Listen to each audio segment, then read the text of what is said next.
Well, we all make excuses that prevent us from achieving our dreams. Ashley Ray Klinger is here to talk about excuses that hold us back from achieving those dreams. Welcome back to the show. It's good to see you. Thank you. It's good to see you. So apparently you've got a list of the 10 most used excuses or whatnot. Yeah, so. 10 very common excuses. So I'm sure I've used a couple of these. Oh, we all have. Yes. We all have. I have often. So let's face it, we all make excuses, right, in our lives, personally and professionally. The biggest thing that we sometimes fail to realize is that these excuses are hindering us from our own growth and development and becoming the absolute best version of ourselves. So the idea is just really wanting to recognize them and then maybe some thoughts on how to overcome them. So we've got 10 that we're going to show. We're going to talk about 5 of them in depth today, and then they can sign up for a free session with me if they want to talk about the other 5, and to maybe even talk about maybe how some of these excuses have been hindering their own growth and development in their own life. So the first one, most common, is time. Yes. Right? How many of us have used that? That's the one I guessed. I've used it a number of times. I don't have enough time. I hear it all the time with all of my clients.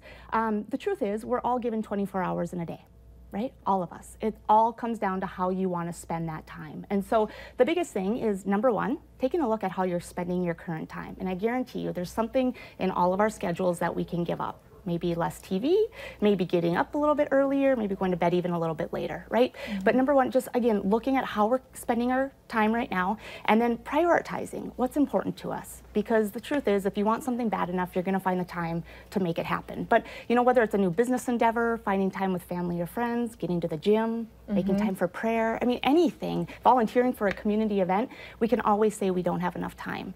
But again, go back to what are you doing right now? And what can we maybe get rid of and place something that's going to help us grow and develop in ourselves. So. Is it true too then if you're wasting time on something that you're not as happy with, it's okay to just say, all right, I'm not going to be wasting time on this anymore? Yeah. And again, what is helping you become the best version of yourself and pursue your dreams? If it's working, keep doing it. If it's not, get rid of it. It's okay. We don't, women especially, we always want to do everything, right, and say yes to everything, but it's okay to say no to the things that aren't helping us be the best version of ourselves. Yeah. So Number two is resources. Biggest excuse is I don't have the resources to do this, especially when it comes to maybe starting a new business, right? Truth is, it's not about the resources, it's about being resourceful and really trying to utilize the things around us to get to where we want to be. Too many times opportunities are lost by waiting for circumstances to be perfect, right? The perfect conditions, and nothing's ever going to be perfect. Sometimes you just have to start with what you have, if that makes sense. Yeah, I feel like going along with that too, a lot of people are kind of like, oh, well, I'm scared to reach out. Well, no matter where you are, you have resources all around you. Exactly, yeah, and just use what you currently have to get to where you need to be.